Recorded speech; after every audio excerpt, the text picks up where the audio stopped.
Bonjour à tous, je suis ravi de vous retrouver. On révise ensemble aujourd'hui avec un QCM sur le thème de la Deuxième République et du Second Empire. Vous allez avoir 10 questions et à chaque réponse, j'amènerai un petit élément d'information, ce qui vous permettra de bien réviser votre leçon. Si vous êtes prêts, on y va.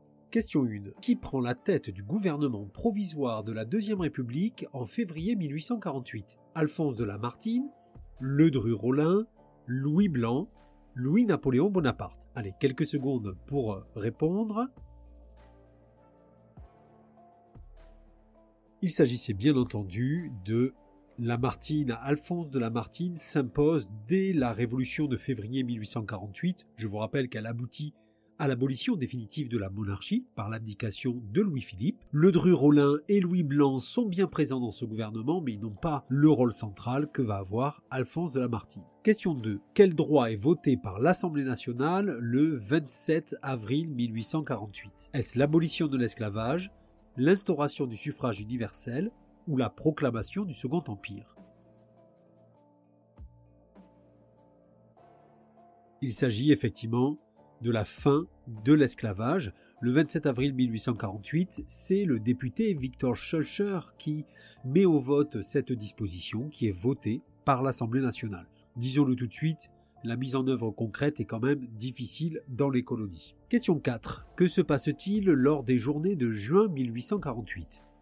Est-ce la mise en place de la Deuxième République, la mise en place de barricades pour protester contre la suppression des ateliers nationaux, ou est-ce la date du coup d'État de Louis-Napoléon Bonaparte ?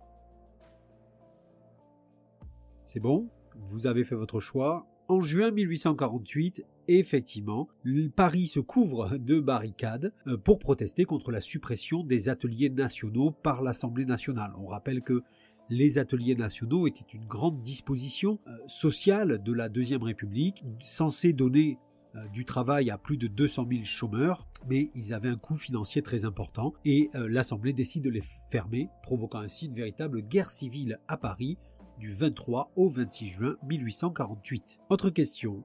Pourquoi peut-on dire que George Sand a une place particulière dans la Deuxième République ? Est-ce qu'elle milite pour le retour de la monarchie ? Est-ce qu'elle milite pour une république sociale ? Ou est-ce qu'elle milite pour la mise en place du Second Empire ? Dès le début de la Deuxième République, George Sand, écrivain à succès à ce moment-là, va être mise en relation avec les membres du gouvernement provisoire et elle va essayer de pousser la jeune République dans une activité beaucoup plus sociale. On le sait, notamment par ses écrits, elle s'intéresse beaucoup aux réalités socio-économiques de son époque, notamment le destin paysan et les destins ouvriers. Le 10 décembre 1848, qui remporte les premières élections présidentielles françaises ? Est-ce Alphonse de Lamartine, Louis Blanc, Louis-Napoléon Bonaparte ou Victor Hugo ? C'est Louis-Napoléon Bonaparte. C'est le neveu de Napoléon Bonaparte. Il a une pensée très paradoxale. Il s'intéresse très tôt à la question ouvrière, à la lutte politique contre la pauvreté. Il est très attaché au principe des nationalités, mais il défend aussi l'idée d'un pouvoir autoritaire. Il va remporter très largement cette première élection présidentielle, avec notamment les voix des ruraux. À quelle date a lieu l'instauration de l'Empire par Louis-Napoléon Bonaparte ?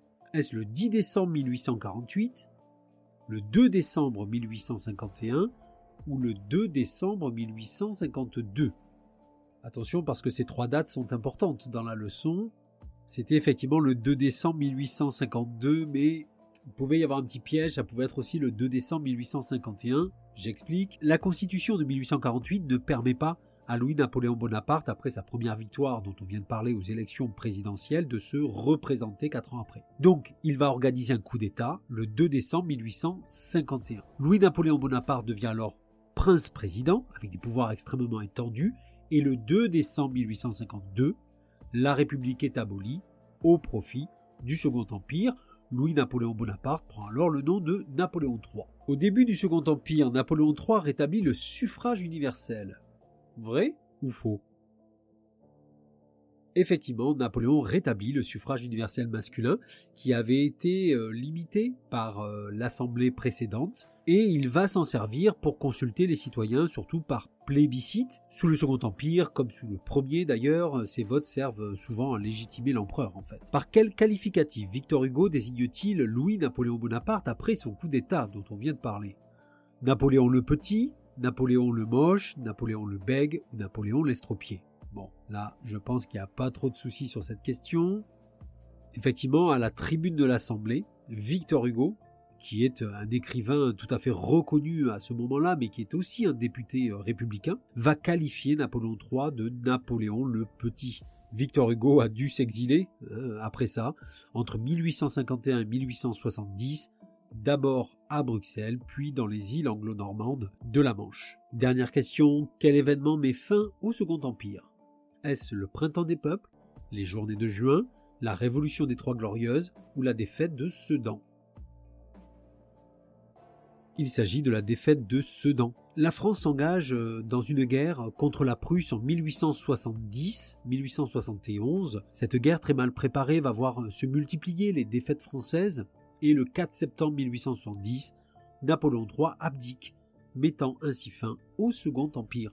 Il est fait prisonnier en fait sur le champ de bataille de Sedan. Une nouvelle république est alors proclamée, c'est la Troisième République. Voilà, j'espère que ce petit QCM vous a été utile, vous a permis de bien réviser, de bien remettre les connaissances dans le bon ordre. Si ça vous a été utile, vous pouvez toujours vous abonner, commenter, partager et